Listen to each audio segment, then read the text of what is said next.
Hello, welcome to Trade Compass. I'm Susanna Pak. When you hear about up-and-coming economies, does East Africa come to mind? The region's GDP is expected to grow more than 6% next year to hold its spot as one of the fastest growing regions in the world, despite slowdown elsewhere. So let's take a look at what makes East Africa tick and what fuels the flow of business across borders. Natalie Demeisen has more.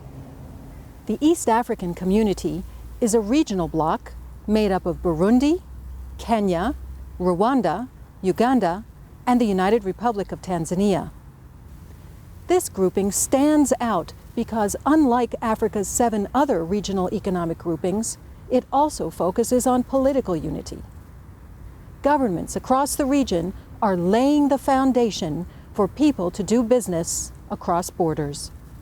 EAC has been making really impressive progress in terms of integrating. It will be impossible to make the progress that we have been able to make in the EAC without the strong political will that we are benefiting from at the highest level. For us in Rwanda, the regional integration is really at the cornerstone of our economic policies, but then political will itself won't make it happen. In addition to the political will, the head of state have put in place a system, regular engagement. Governments in the region must work together and also have buy-in from the private sector. When the heads of state of the East African community meet to discuss any political matter, necessarily the Business Council is represented in that room. And so we discuss matters affecting creation of wealth, poverty eradication, availing services to people, so we move together. Technology also plays a major role in regional integration. For example, phone calls between Kenya and Rwanda jumped more than 9 times after the region cut calling costs. Also, tourists can apply online for multi-country visas. And a single customs territory backed by online data speeds up delivery of goods.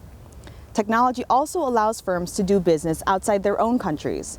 We head to Kenya, the Silicon Savannah, to find out more about the country's business process outsourcing industry. Innovative ideas fuel innovation. It actually started off in a night shift when you're trying to fight your own sleep. People get up for some 5-10 minutes, do a kind of a quick dance and songs, and where we invite people to sing and dance as well. 10-15 minutes maximum. We go back charged up and fresh. Working in 3 shifts throughout the day, data entry operators at the Nairobi office of Digital Divide Data take dance breaks to re-energize, then continue inputting handwritten information into clients' databases. As we are growing, people started knowing us, so people are looking up to us. That includes our local government as well, East African governments. Across town is another business process outsourcing company, Andis Bytes Limited. Whether they have 400 operators or 10, companies using information and communications technology are part of a growing industry in East Africa. What we do now is we are more into web design, e-learning platforms development, and we have just recently started a new offering of 3D product animation. We want to position ourselves as the company that has this kind of services. Technological progress makes up about 50% of economic growth rates, according to the United Nations Economic Commission for Africa. Even with stiff competition from more mature industries in India and Southeast Asia, companies in Kenya and Rwanda are using information and communications technology to enter production chains without having to develop an entire production process. In Kenya, technology and telecommunications alone have been attracting over 40% of foreign direct investment since 2007. Still, there is room to grow, particularly when it comes to financing the businesses. I wish there was a way that our financial institutions can be educated in the potential of ICTs. Looking ahead, the goal is to solidify East Africa's position as a technological hub through financial support and investment, so its reach goes beyond the continent and across the ocean. Around the world, commodities are in a slump. Economies that export raw goods are hard hit by having to sell at low prices. So coffee-producing countries in the region are stepping up by adding value to beans and marketing them as specialty coffees. This strategy, combined with lower trade costs, is contributing to a more stable economic outlook in the region.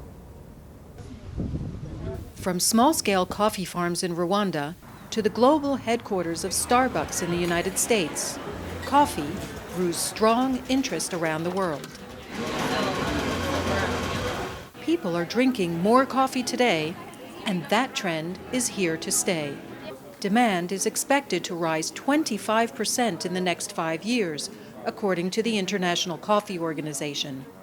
Consumers also increasingly care about where their coffee comes from. To meet this demand, countries in the East African community are shifting from selling coffees to middlemen to processing, packaging, and marketing their coffee as single origin. Quand on reçoit les cafés des producteurs, on les réceptionne, on les pèse d'abord et puis on fait la sélection des cafés.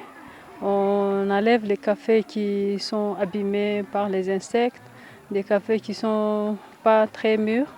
After the beans are sorted, they are washed, depulped, fermented, and dried, and sorted again to ensure that only ripe, whole beans make it through.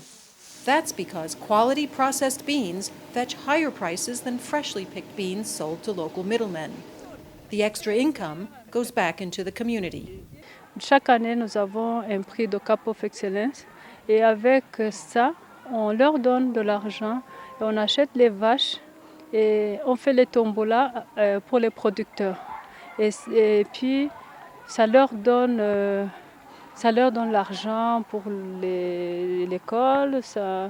Des fois, on les aide même à payer même la mutuelle de santé.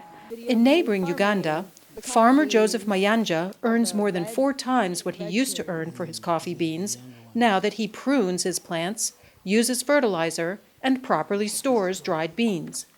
In other words, he, like others in the region, add value before selling.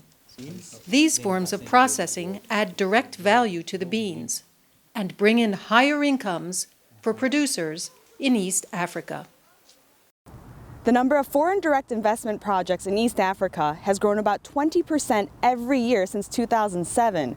That's the strongest rate on the continent, according to Ernst & Young. We'll see how one German multinational company is investing in small businesses in East Africa. Green Forest Foods is abuzz with activity. The Nairobi-based honey packaging firm is producing more and delivering goods faster, thanks to the lean methodology. From the time we implemented lean, we have seen drastic changes. We have been able to produce more with the same resources. The lean method involves analyzing production and delivery processes to clear bottlenecks and boost efficiency. Workers spent a lot of time scooping honey into jars, so management introduced a new method, a bucket with a gauge, which allows jars to be weighed while being filled. Now it's just a matter of opening and closing, so they can do it all day and not get tired. The result? Operators now pack up to 10 1-kilogram cartons per hour versus 7, and the time between receiving an order and dispatching has dropped from 13 hours to 7. Green Forest Foods and 2 other small businesses, Mace Foods and Stowie Foods and Fruits, learned to improve their processes through trainings led by Bosch and the International Trade Center. Bosch is wanting to grow strongly in Africa, and it's a long-term thinking activity on better understanding actually the African market, but also to know how to implement logistics processes in Africa. The German multinational company and the government of Finland funded the workshops. One of the reasons countries in the region attract investment, some of the highest on the continent, is their trend towards improved quality of goods and more sophisticated products, according to the International Monetary Fund.